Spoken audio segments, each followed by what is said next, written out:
Hello friends, welcome back to Healthy Lifestyle. இன்னைக்கு வீடியோல எதை பத்தி நாம பார்க்க போறோம்ன்றதுக்கு முன்னாடி நம்ம சேனல்ல ரமணிதரன்ற ஒரு சப்ஸ்கிரைபர் டெய்லி நம்மளோட வீடியோஸை பார்த்துட்டு இந்த கமெண்ட்ஸ் பண்ணிட்டு வராரு. அவரோட டவுட்ஸ்க்கு நம்ம சேனல் மூலமா நிறைய ஆன்சர் பண்ணிட்டு இருக்கோம். கட்டாயமா இது மாதிரி நிறைய சப்ஸ்கிரைபர் நம்மளோட சேனல்ல டவுட்ஸ் கேட்கணும். அந்த டவுட்ஸ்க்கு உங்களுக்கான சரியான பதில் அனுப்பப்படும்ன்றதை சொல்லிக்கிறேன்.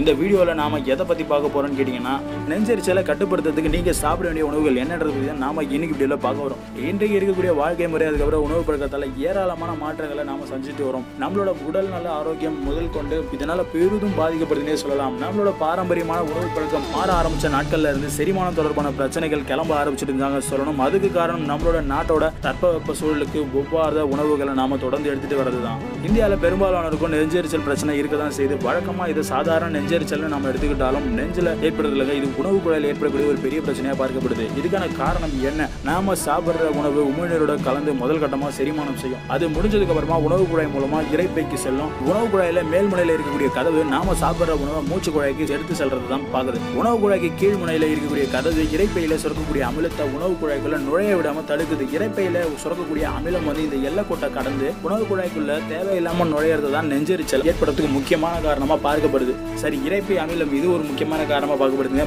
மிகவும் இனிப்பான காரமான கொழுப்பு மிகுந்த உணவு வகைகளை அடிக்கடி சாப்பிட்டு வந்தீங்கன்னா உணவு குழாயோட கீழ்முனை கதவு தளதளன்னு தொங்கிடும். இதனால இரைப்பையில இருக்கக்கூடிய அமிலம் மேல் நோக்கி வரும்போது அதை தடுக்க முடியாம உணவு குழாய்க்குள்ள அனுமதிச்சிடும். இரைப்பையில அளவுக்கு அதிகமா அமிலம் சுரந்தாலும் அது உணவு குழாய்க்கு கீழ்ப்பகுதிக்கு போய் காயத்தை ஏற்படுத்தும். இதுதான் அல்சர், அதாவது இரைப்பை புண்ணுன்னு சொல்றாங்க. இதனாலதான் நெஞ்செரிச்சலும் ஏற்படுது. உணவு குழாயில தசைகள் காரம் நிறைஞ்ச சூடான குளிர்ச்சியான உணவுகளை தாங்குமே தவிர அமிலத்தோட வீரியத்தை தாங்கக்கூடிய சக்தி அதுக்கு கிடையவே கிடையாது. இந்த அமில அலைகள் அடிக்கடி மேலேறி வரும்போது அங்குள்ள திசு படலத்தை அரிச்சு புண்ணாக்கிடும். இதனாலதான் நெஞ்செரிச்சல் ஏற்படுது. இப்போ உங்களுக்கு புரிஞ்சிருக்கும் நம்புறேன். யாருக்கெல்லாம் இந்த நெஞ்செரிச்சல் பிரச்சனை வரும், வயிற்றுல அழுத்தம் அதிகரிச்சதுன்னா நெஞ்செரிச்சல் வரதுக்கான வாய்ப்புகள் அதிகமா இருக்கு. உடல் பருமனா இருக்கிறவங்க, கர்ப்பிணிகள், இறுக்கமான உடை அணிகிறவங்க, வயிற்றுல கட்டி இது மாதிரியான பிரச்சனை இருக்கவங்களுக்கு நெஞ்செரிச்சல் உண்டாவதுக்கு காரணமா பார்க்கப்படுது. வழக்கமா பெண்கள் சாப்பிட்டதுக்கு அப்புறமா வீட்டை சுத்தம் செய்யறேன்னு சொல்லி குனிஞ்சு நிமிர்ந்து வேலை செஞ்சுட்டு வருவாங்க. இதனாலதான் வயிற்றுல அழுத்தம் அதிகரிச்சு அமிலம் மேல நெஞ்செரிச்சலை உண்டாக்குது. அதிகமான காரமான உணவு, துரித உணவு, அப்புறம் இந்த மாதிரி ஸ்நாக்ஸ்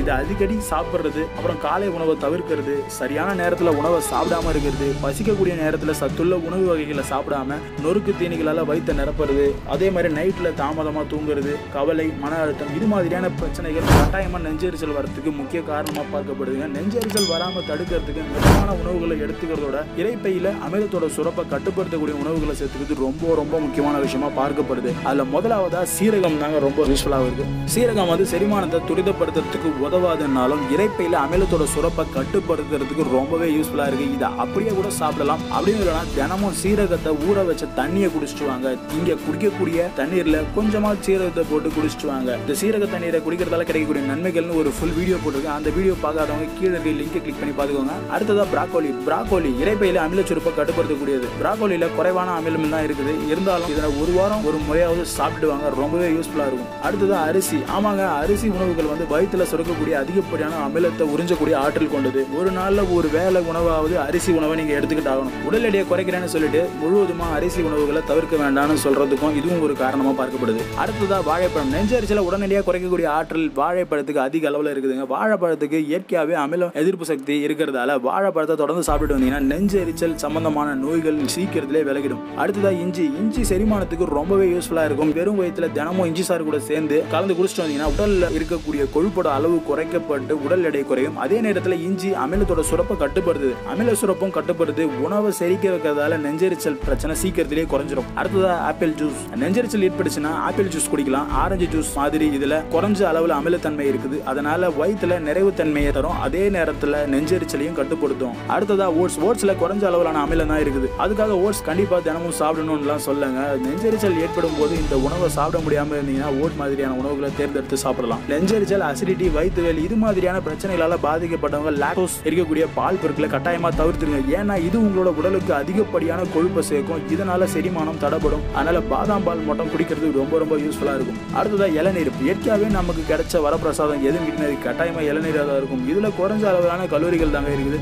இது உங்களோட உடலை குளிர்ச்சி அடைய செஞ்சிடும். உடனடியா மாற்றம் தெரியணும்னா நீங்க இளநீர் தாராளமா குடிக்கலாம். இளநீர்ல இருக்கக்கூடிய பயோ ஆக்டிவ் என்சைம்கள் உங்களோட உணவோட செரிமானத்துக்கு ரொம்பவே யூஸ்ஃபுல்லா இருக்கும். இதுல இருக்கக்கூடிய பொட்டாசியம் அமிலத்தோட சுரப்பை கட்டுப்படுத்துது. தொடர்ந்து உங்களுக்கு நெஞ்செரிச்சல் பிரச்சனை ஏற்பட்டுச்சுன்னா நீங்க சில உணவுகளை அதிகமா எடுத்துக்கிட்டு இருக்கீங்கன்னு அர்த்தம். அதை கட்டாயமா நீங்க தவிர்த்தாகணும். அப்படியும் இல்லைன்னா காஃபி டீ அதிக கஃபைன் கலந்த பானங்கள் குடிக்கிறத கட்டாயமா தவிர்த்துருங்க. அதே போல உங்களுக்கு அமில சுரப்பு அதிகமா இருந்துச்சுன்னா சாக்லேட் சாப்பிட்றத தவிர்த்துருங்க.